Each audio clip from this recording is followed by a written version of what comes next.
Assalamualaikum warahmatullahi wabarakatuh. Halo semuanya, perkenalkan, nama saya Zabrina Azalia Maheswari, absen 38 dari kelas 11-4. Dan pada hari ini, saya akan menjelaskan atau menjabarkan materi dari presentasi saya yang berjudul Perang Dunia Pertama dan Pengaruhnya di Indonesia pada bidang ekonomi dan bidang pemerintahan. Perang Dunia Pertama merupakan konflik global yang dimulai pada tanggal 28 Juli 1914, tepat 1 bulan setelah terbunuhnya Pangeran Franz Ferdinand dari Austria. Ada lebih dari 70 juta tentara yang dipanggil untuk berperang, termasuk 60 juta orang dari Eropa dan ada lebih dari 9 juta tentara yang tewas. Perang Dunia I ini bukan hanya mempengaruhi Eropa dan juga negara-negara yang terlibat langsung dalam konflik tersebut, tetapi juga banyak berdampak pada negara-negara di seluruh dunia. Indonesia yang pada saat itu masih dijajah oleh Belanda juga merasakan dampak dari perang tersebut. Dan di sini kita akan mulai dari pembahasan pengaruh dan akibat Perang Dunia Pertama pada bidang ekonomi. Pengaruh yang pertama adalah adanya gangguan pelayaran dan juga komunikasi. Terhambatnya perdagangan. Perang ini menyebabkan gangguan pada jalur pelayaran internasional, termasuk rute yang menghubungkan Indonesia dengan Eropa. Hal ini kemudian mengakibatkan terhambatnya ekspor komoditas utama Indonesia, seperti rempah-rempah, minyak bumi, dan juga hasil pertanian lainnya. Dampak yang kedua adalah kenaikan harga barang.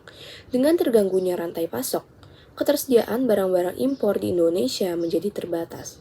Akibatnya, harga barang-barang kebutuhan pokok melonjak tinggi, menyebabkan inflasi dan kesulitan hidup bagi masyarakat Indonesia. Lalu, pengaruh selanjutnya adalah pemangkasan anggaran belanja. Belanda sebagai negara penjajah pada saat itu mengalokasikan sebagian besar anggaran koloninya untuk membiayai perang. Hal ini kemudian menyebabkan pemangkasan anggaran yang dialokasikan untuk pembangunan dan juga kesejahteraan masyarakat Indonesia. Yang kedua ada kenaikan pajak.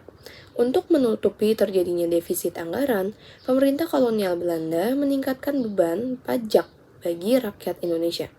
Kenaikan pajak ini semakin memperburuk kondisi ekonomi bagi masyarakat Indonesia pada zaman tersebut. Pengaruh selanjutnya adalah pengembangan industri dalam negeri. Terbatasnya pasokan barang impor akibat perang mendorong tumbuhnya industri dalam negeri. Beberapa industri mulai berkembang untuk memproduksi barang-barang substitusi, seperti tekstil dan juga makanan olahan. Meskipun masih terbatas, perkembangan industri dalam negeri ini dapat dianggap sebagai langkah awal menuju industrialisasi di Indonesia. Dan setelah tadi dijelaskan mengenai pengaruh Perang Dunia Pertama terhadap perekonomian di Indonesia, selanjutnya di sini kita akan membahas tentang pengaruh dan akibat Perang Dunia Pertama pada bidang pemerintahan.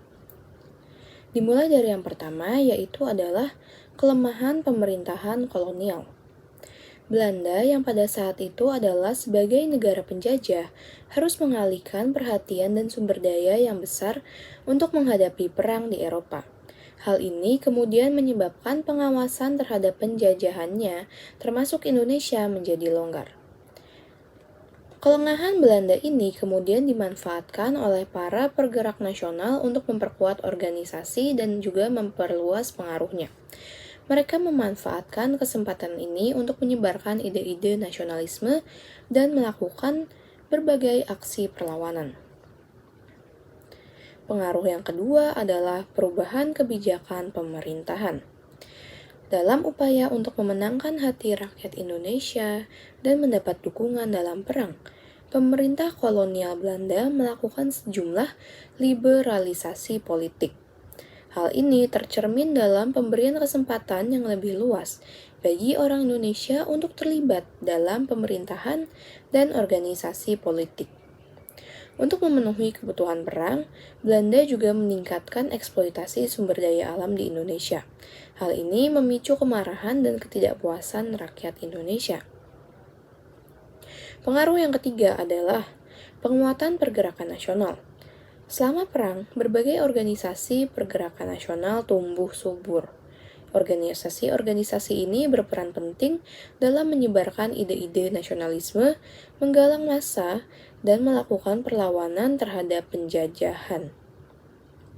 Perang juga melahirkan sejumlah pemimpin nasional yang karismatik dan berpengaruh, seperti Soekarno dan Muhammad Hatta. Mereka kemudian menjadi tokoh sentral dalam perjuangan kemerdekaan Indonesia.